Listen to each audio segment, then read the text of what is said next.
하나님 말씀 묵독합니다. 창세기 22장 11절에서 14절 교독합니다. 여호와의 사자가 하늘에서부터 그를 불러 이르시되 아브라함아 아브라함아 하시는지라. 아브라함이 이르되 내가 여기 있나이다 하매 사자가 이르시되 그 아이에게 내 손을 대지 말라. 그에게 아무 일도 하지 말라. 내가 내 아들 내 독자까지도 내게 아끼지 아니하였으니 내가 이제야 내가 하나님을 경외하는 줄을 아노라. 아브라함이 눈을 들어 살펴본즉 한 순양이 뒤에 있는데 뿔이 숲 불에 걸려 있는지라. 아브라함이 가서 그 순양을 가져다가 아들을 대신하여 번제로 드렸더라. 아브라함이 그 땅 이름을 여호와이리라 하였으므로 오늘날까지 사람들이 이르기를 여호와의 산에서 준비되리라 하더라. 아멘. 오늘 예배하는 여러분에게 주의 평강과 은총과 능력이 함께하기를 주님의 이름으로 축복합니다. 우리 옆에 분 인사합시다. 한 주간 동안 평안하셨습니까? 다시 한번 오늘도 당신을 보니까 참 기쁩니다. 시작.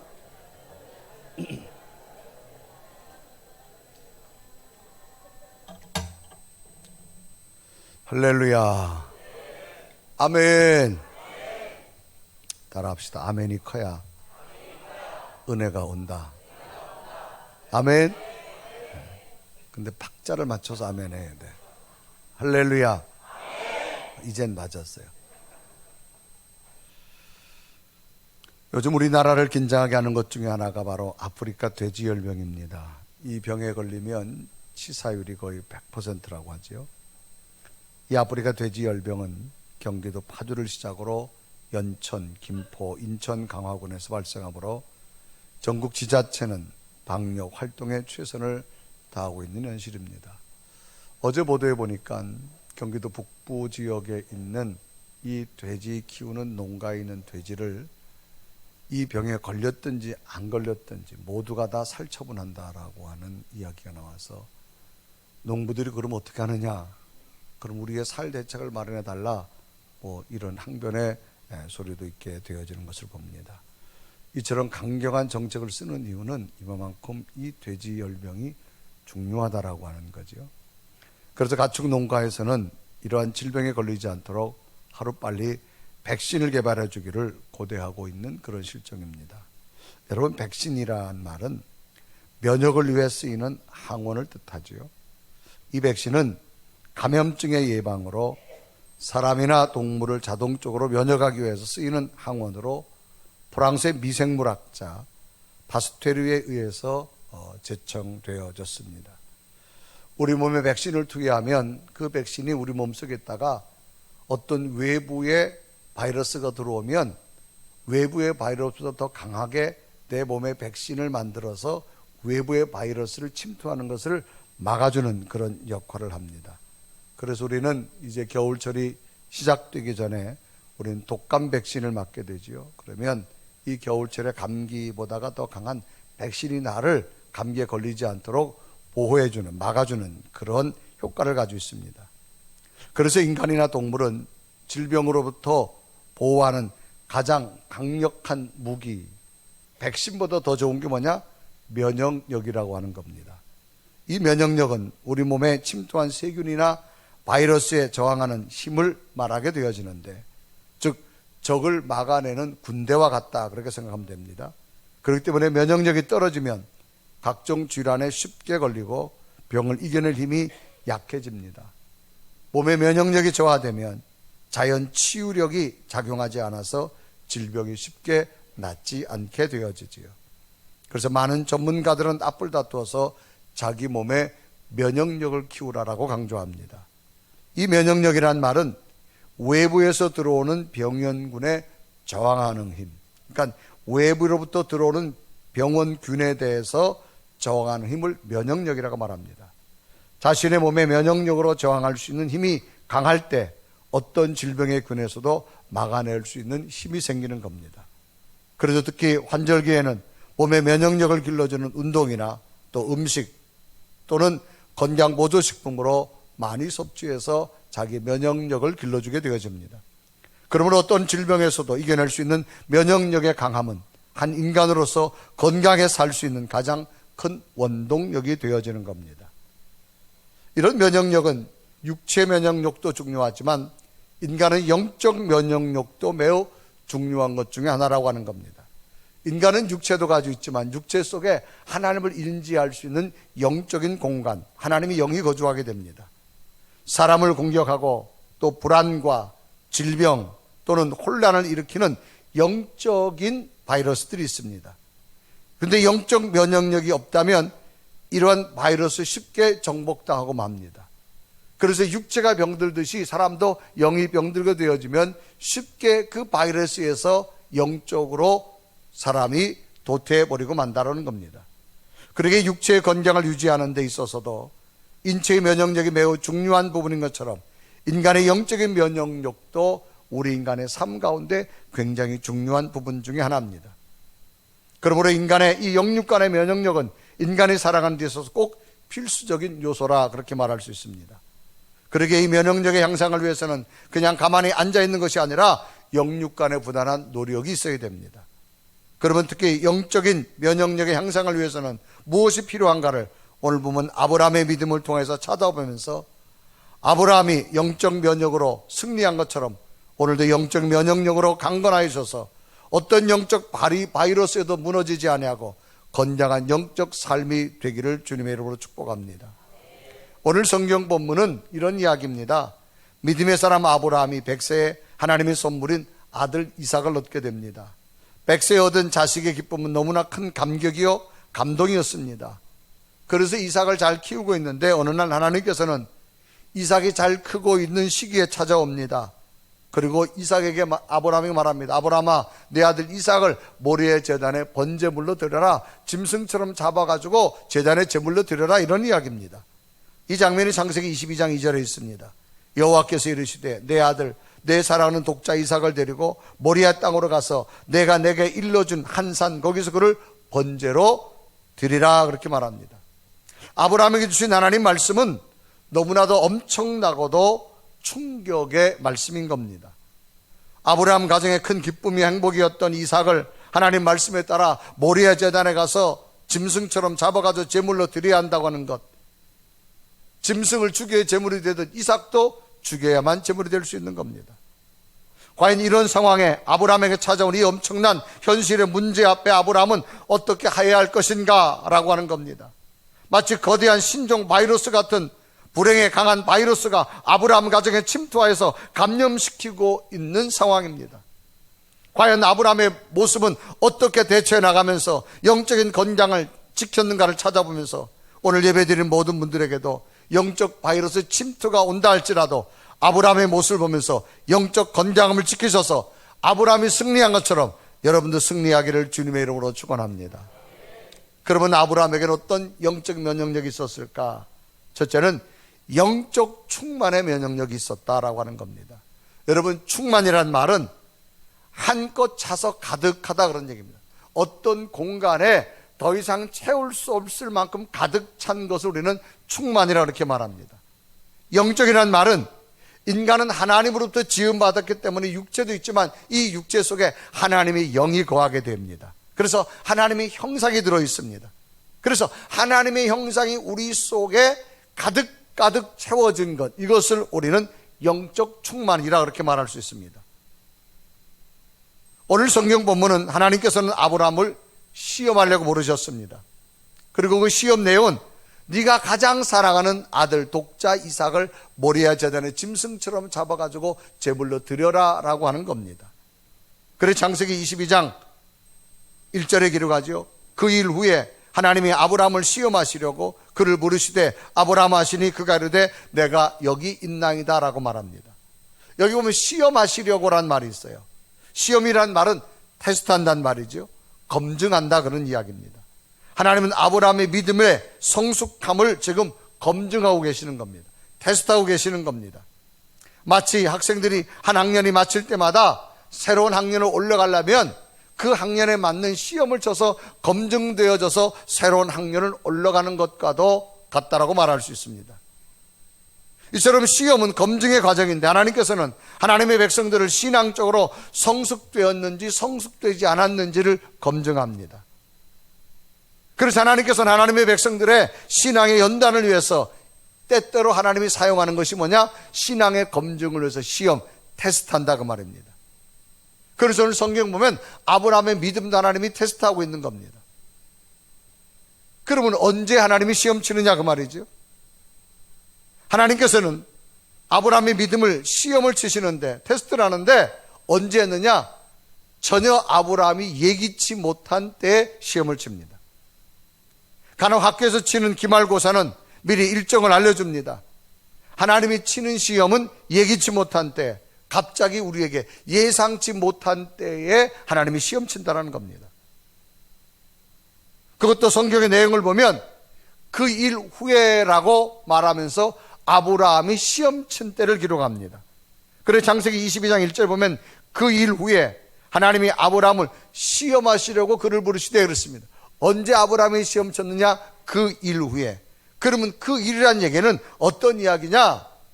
아브라함이 살고 있는 가나안 땅 옆에는 블레셋이라는 해안선을 낀 부족들이 있습니다. 늘 이 가나안 족속 사람을 아주 괴롭히고 힘들게 합니다. 그래서 블레셋은 강대국입니다. 그런데 아브라함이 살고 있는 이 아브라함에게 블레셋이 늘 공격을 해옵니다. 그러니까 아브라함은 이 블레셋, 특히 이 블레셋의 족장 아비멜렉이 있습니다. 아비멜렉이 아브라함을 늘 괴롭혀서 땅을 뺏어가고 먹을 걸 뺏어가서 식량을 뺏어가서 늘 힘든 때입니다. 그런데 지금 어떤 일이 생기느냐? 지금 아브라함과 블레셋이 화친 조약을 맺습니다. 그러니까 이 강대국이었던 이 블레셋 아비멜렉 족장이 와가지고 아브라함과 우리 사이좋게 지내자, 사이좋게 지내자. 그러니까 이제는 아브라함은 걱정 없이 살 때입니다. 평안한 때입니다. 그래서 창세기 21장 20절에 이르가죠. 아브라함이 양과 소를 가져다가 아비멜렉에게 주고 두 사람이 서로 언약을 세우니라. 또 34절을 보면 그가 블레셋 사람의 땅에서 여러 날 지냈더라라고 기록합니다. 그리고 바로 창세기 22장 1절을 보면 그 일 후에입니다. 이제 아브라함이 걱정 없어요. 블레셋 아비멜렉이 화친했기 때문에 이제 서로 잘 싸우지 않고 타협하고 아브라함을 잘 보호해주는 화친 조약을 맺습니다. 그래서 22장 1절에 이르가죠. 그 일 후에 하나님이 아브라함을 시험하시려고 그를 부르시되 어떤 일이 있었느냐? 아브라함이 이제 살만한 때입니다. 이제 걱정 없이 살만한 때입니다. 아브라함을 이제 아비멜렉의 화친 조약을 맺고 합법적으로 이제 아비멜렉이 침범하지도 않고 아브라함이 평안하게 살 수 있는 때입니다.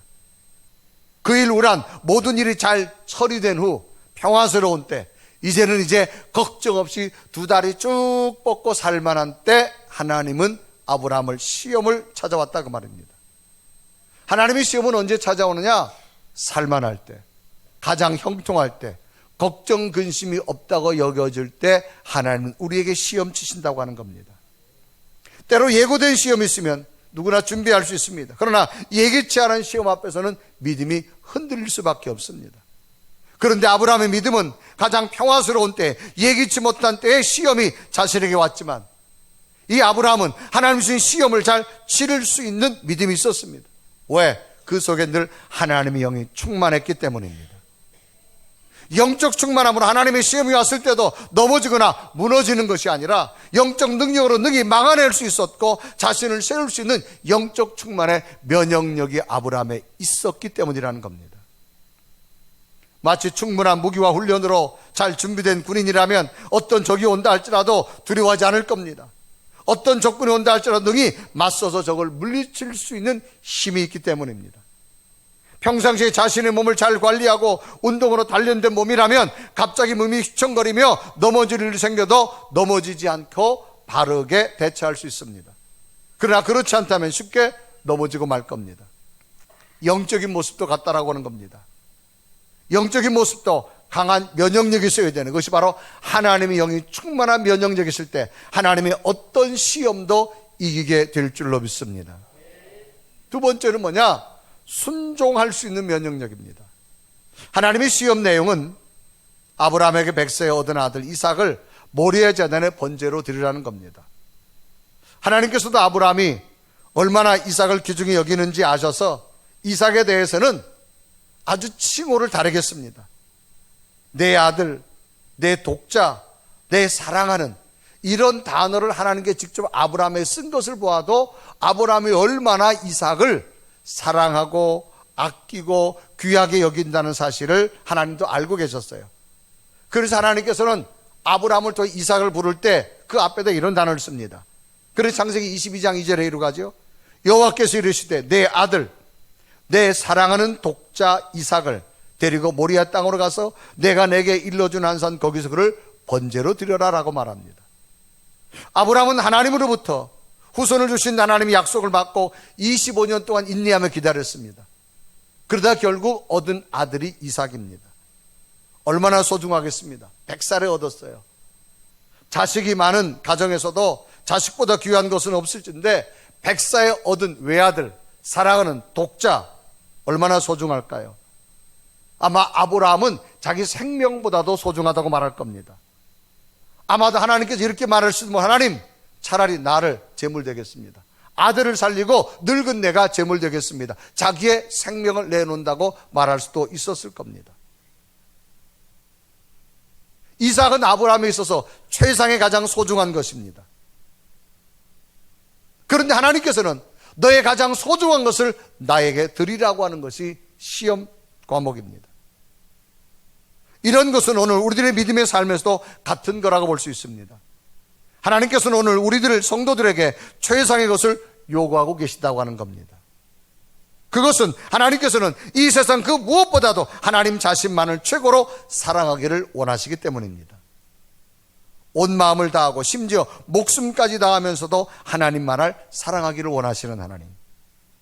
그래서 마태복음 22장 37절 38절 우리 한번 다 같이 읽습니다. 시작. 예수께서 이르시되 내 마음을 다하고 목숨을 다하고 뜻을 다하여 주 너희 하나님을 사랑하라 하셨으니 이것이 첫째 되는, 하나님께서 분명히 말합니다. 내 마음을 다하고 목숨을 다하고 뜻을 다하여서 하나님을 사랑하는 것이 바로 첫 번째 계명이다. 하나님은 우리 가장 소중한 것을 하나님은 요구하십니다. 이처럼 하나님의 시험은 아브라함에게 최상의 것, 가장 소중한 것을 요구하는 것이 하나님의 시험이었습니다. 이럴 때 과연 아브라함이 시험에 합격할 수 있을까? 시험을 칠 수 있을까? 그 말입니다. 오늘도 마찬가지입니다. 가을입니다. 단풍이 이제 물들기 시작합니다. 오늘 빨간 글씨입니다. 가장 좋은 11시 이 시간에 교회를 가야 될 것이냐, 교회를 가야 되지 말 것이냐, 이 시간을 하나님이 요구하시는 겁니다. 아멘 좀 해요. 아멘. 여러분이 귀한 것 하나님 앞에 들으려고 여러분 오늘 모든 일정 뒤로 하고 오셨잖아요. 하나님이 기뻐하실 줄로 믿습니다. 아브라함도 마찬가지예요. 다른 것이 아니라 소나 양 드려라. 아브라함이 가축이 많아서 충분히 드릴 수 있어요. 그런데 내 사랑하는 내 독자 내 아들 드려라. 짐승처럼 잡아가지고 드리라는 겁니다. 당시 이삭을 번제로 드리라고 하는 것은 정말로 인간의 생각과 판단으로는 도저히 납득할 수도 없고 이해가 될 수도 없는 요구입니다. 어찌 부모가 자식을 죽여서 제단의 제물로 드릴 수 있을까? 그런데도 아브라함은 이런 하나님의 요구하심에 그 어떤 이유도 어떤 변명도 없이 즉각적으로 순종할 수 있었습니다. 그래서 아브라함은 갈등의 밤을 지내고 이른 아침 종과 이삭을 데리고 모리아 산을 향해서 출발하게 됩니다. 이때 장면을 창세기 22장 3절은 기록하죠. 아브라함이 아침에 일찍 일어나 나귀의 안장을 지우고 두 종과 그의 아들 이삭을 데리고 번제에 쓸 나무를 쪼개어 가지고 떠나 하나님이 자기에게 일러준 곳으로 가더니라고 말합니다. 그러면 이런 상황에서 아브라함이 전날 밤 하나님부터 명령을 받은 그 이유부터 한번 생각해 볼 수 있습니다. 하나님께서 자기 사랑하는 아들 독자 이삭을 모래제단에 잡아가지고 희생제물로 드려라. 하나님도 사랑하지만 과연 이것을 할 수 있겠느냐 그 말입니다. 이 이야기를 아내 사라에게 말도 할 수 없고, 만약에 아내 사라한테 여보 하나님이 이삭을 모리아 제단에 제물로 드리라고 하는 순간 아내 사라에게 쏟아질 말은 할렐루야 그러겠어요? 아니면 이 양반이 정신 나가서 말하겠어요? 자, 이걸 한번 우리 삶으로 가져와 볼까요? 여러분 남편이 어느 날 교회에서 기도하다가 하나님 우리 아들 하나님 앞에 드리래. 그것도 제물처럼 잡아가지고 죽여서 드려야 돼. 그렇게 남편이 말을 한다면 이 질문은 여성들만 대답하세요. 여러분들이 이 이야기를 들었을 때 과연 어떻게 대답하시겠어요? 예? 뭐라고 하시겠어요? 그냥 어이없다고 그러고 맞아요? 할렐루야, 여보 잘하셨어요. 오늘 밤에 우리가 아예 그냥 해결합시다. 그러겠어요? 이 양반이 이게 정신 나가서 교회 가더니 어디 이상한 것만 배워가지고 와가지고 뭐 난리도 아닐 거예요. 생각해보라고.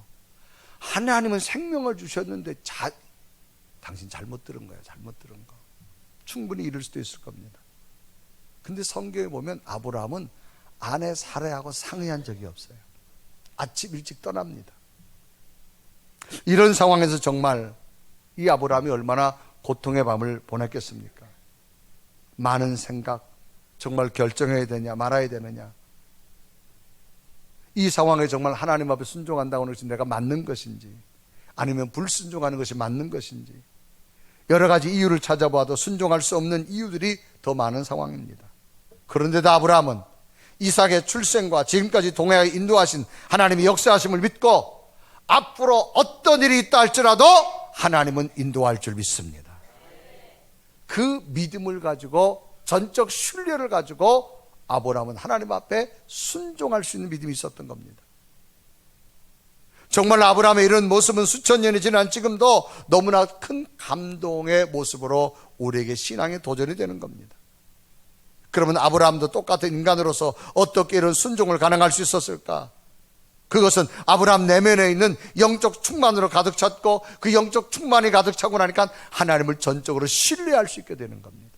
지금까지 인도하신 하나님, 앞으로도 인도할 줄로 믿습니다.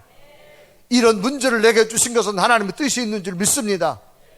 그리고 전적 신뢰하고 나가서 하나님 앞에 순종할 수 있었을 겁니다. 마치 뿌리가 강한 나무는 어떤 바람에도 뽑히지 아니하듯이 영적 충만함의 면역력을 가지고 있으면 어떤 순종에도 할 수 있는 면역력 강함을 갖게 되는 겁니다. 여러분, 순종이라는 말이 뭐냐?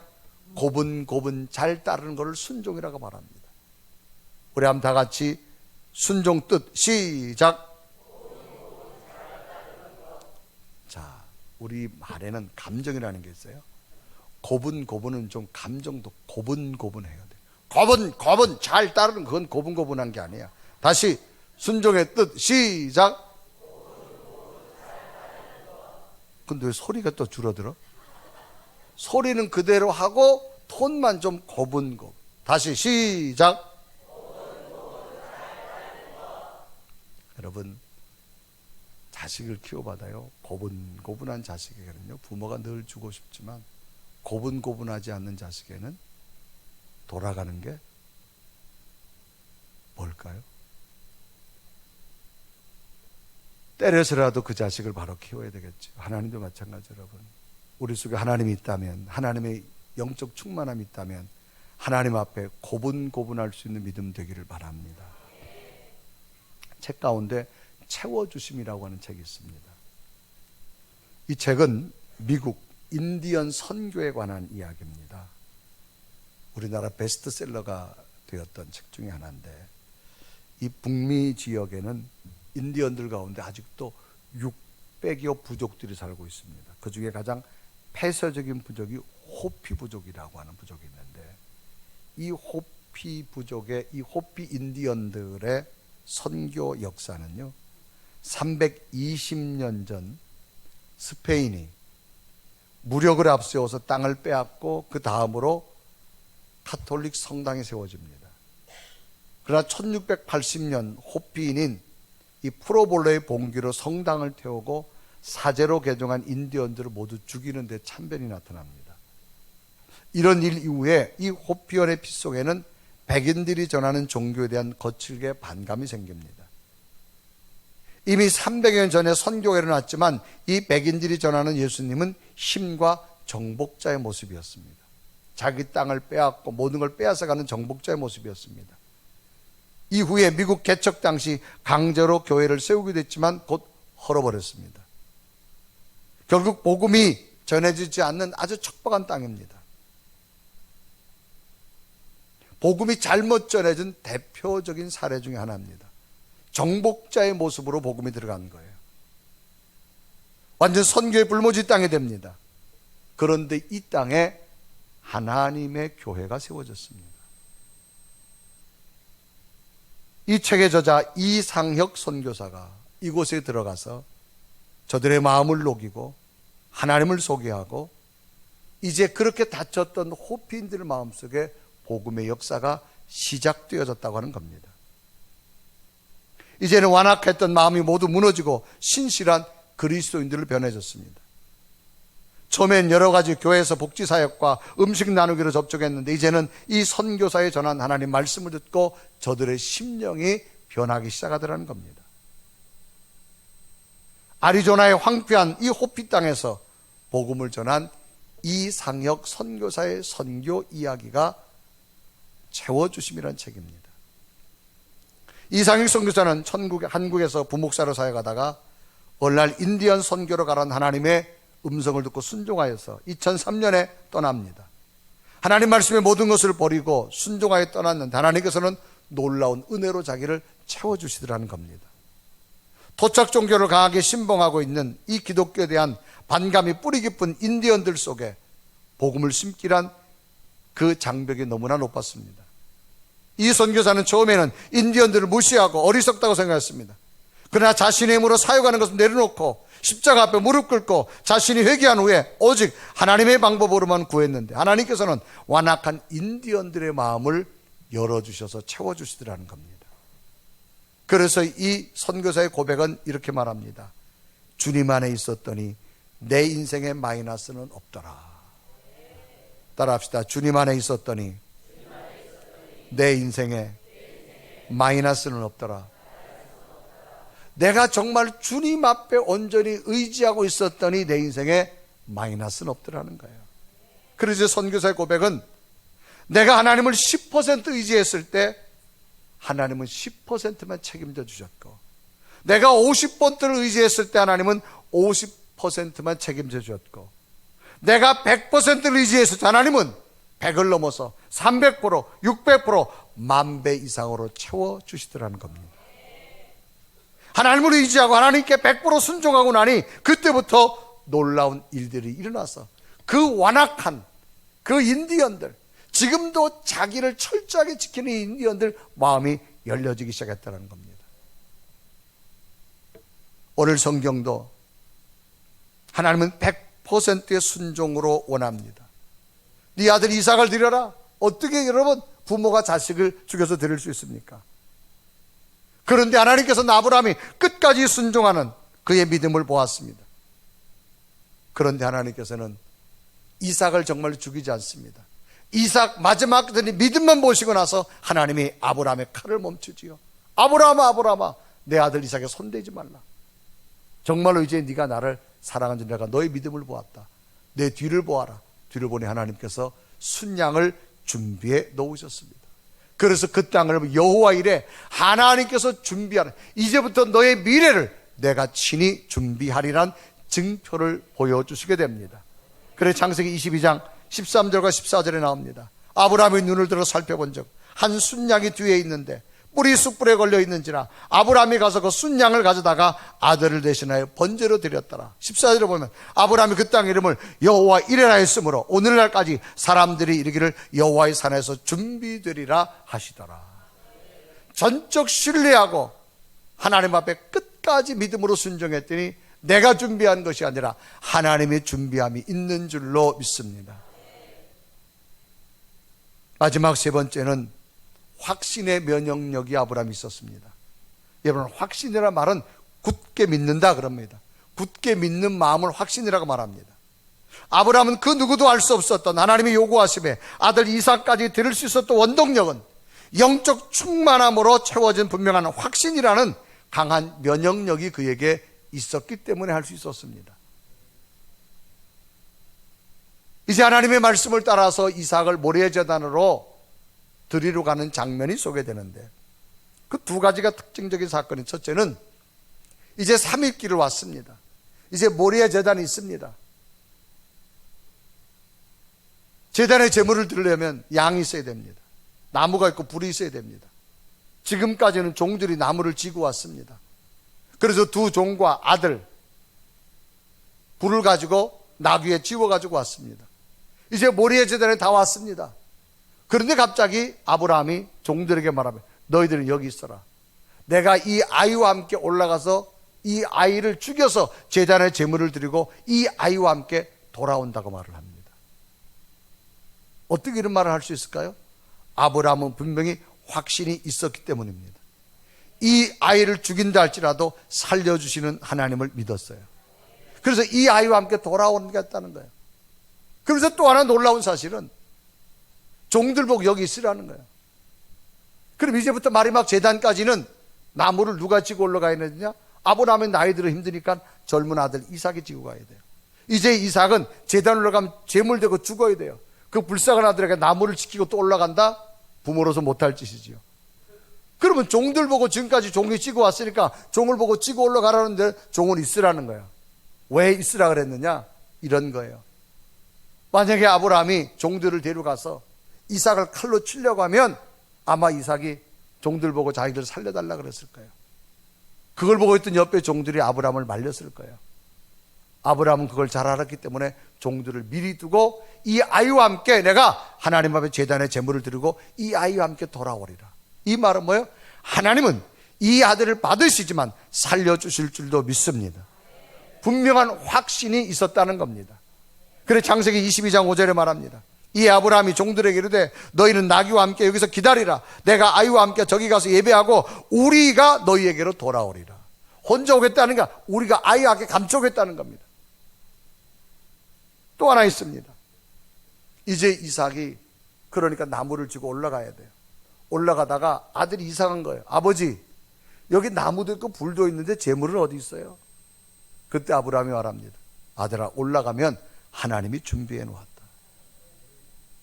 아브라함은 하나님이 준비해 놓았다는 분명한 신앙 확신을 가지고 있었어요. 그래서 창세기 22장 8절에 말합니다. 아브라함이 이르되 내 아들아, 번제할 어린 양은 하나님이 자기를 위하여 친히 준비하시라고 두 사람이 함께 나아가서 걱정하지 마라, 하나님이 준비해 놓았다는 분명한 확신의 믿음. 이런 아브라함의 확신은 모든 것을 망설임 없이 자신 있게 할 수 있는 능력의 원동력이 되어진 겁니다. 사람의 판단과 생각을 초월하여 온전히 하나님만을 전적 신뢰한 확신. 사람이 삶을 살아가면서 자신 있게 산다고 하는 것은 얼마나 중요한지 모릅니다. 여러분, 자신 있는 사람은 신나는 삶을 살 수 있습니다. 막 용기가 생깁니다. 일의 능률도 향상됩니다. 자신 있게 살아가는 사람 보면 보는 사람도 즐겁습니다. 여러분, 교회 오는 모습이 막 자신 있게 오면요, 앞에서 안내위원이 같이 신나요. 근데 교회 오는데 그냥 다 여러분 끌려오는 모습을 하면요, 안내위원도 힘이 안 나요.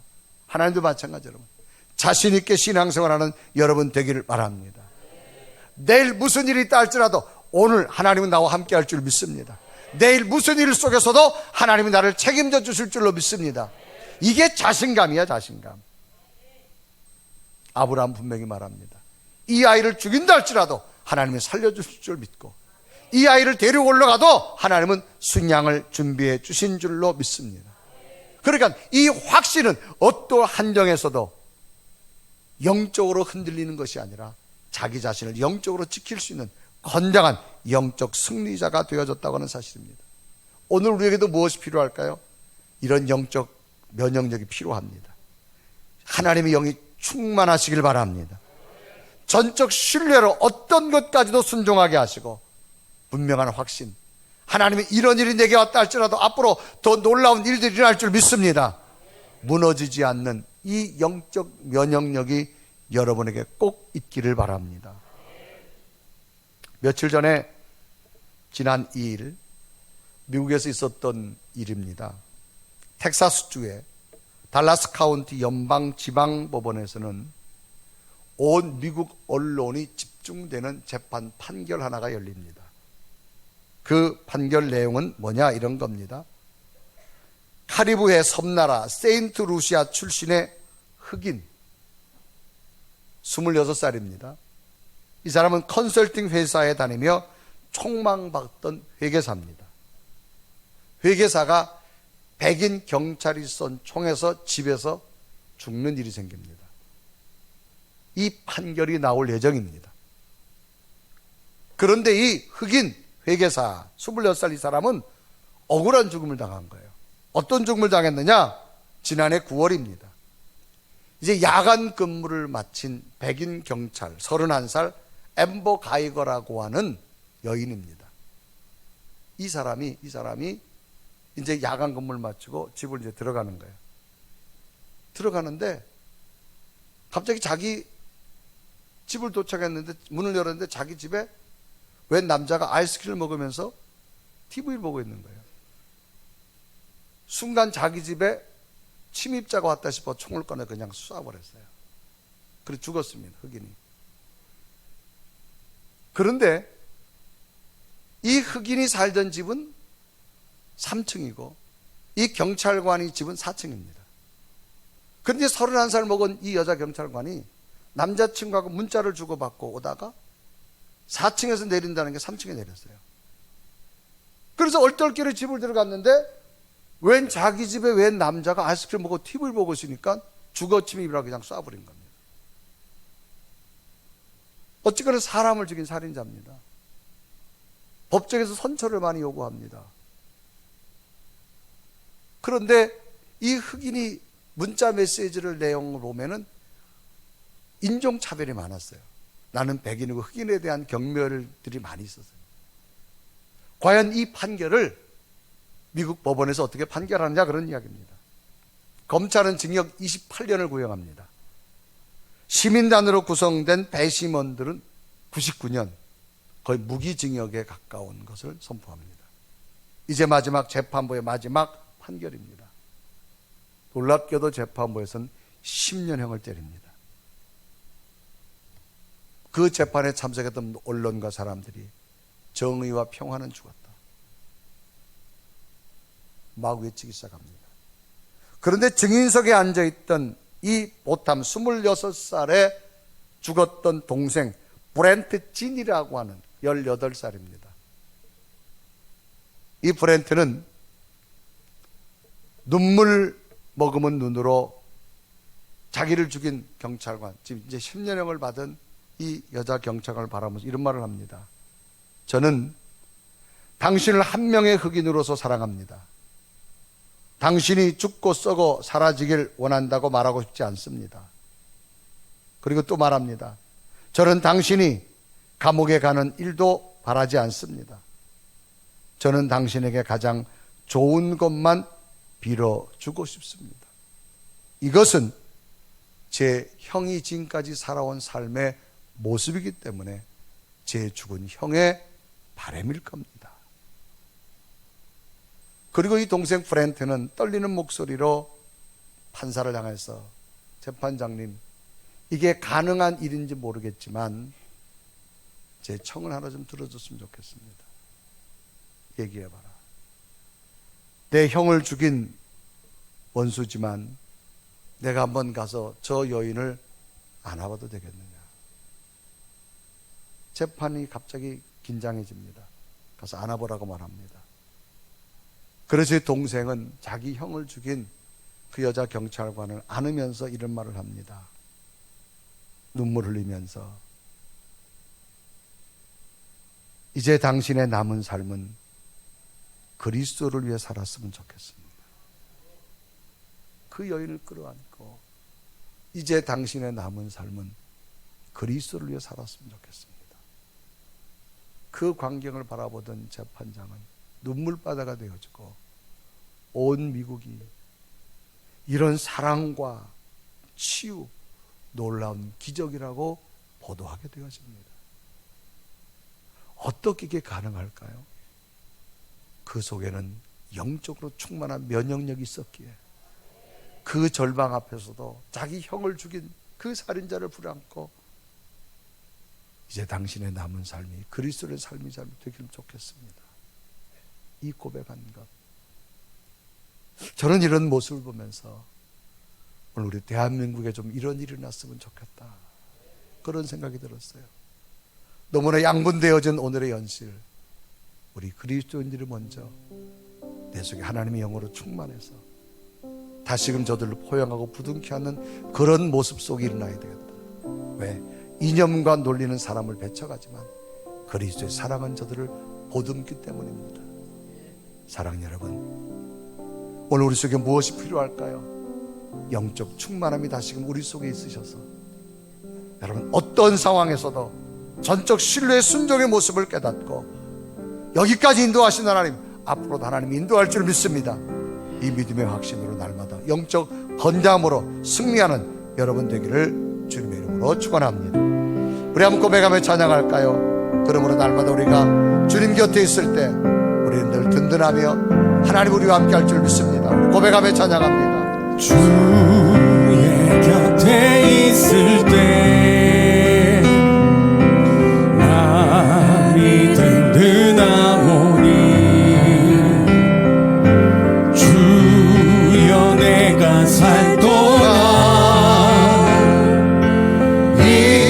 인도하여 주소서.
면역력도 필요하지만 나를 세우는 영적 면역력이 필요합니다.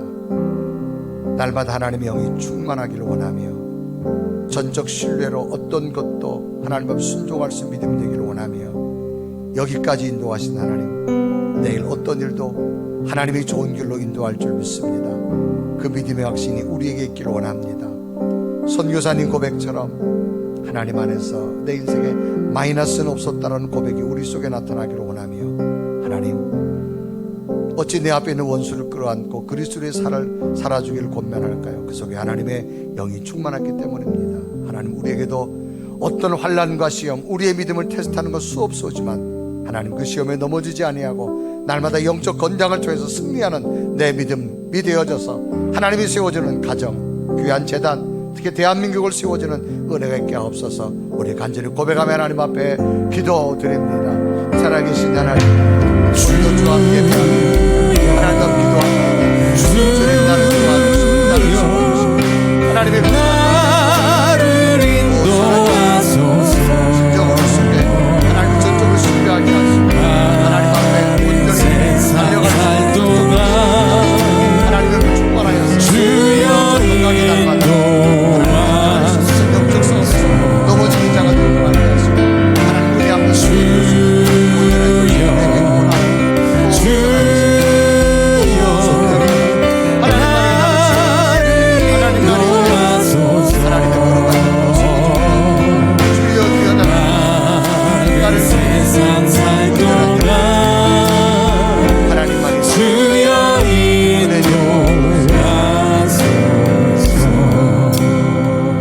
하나님 감사합니다.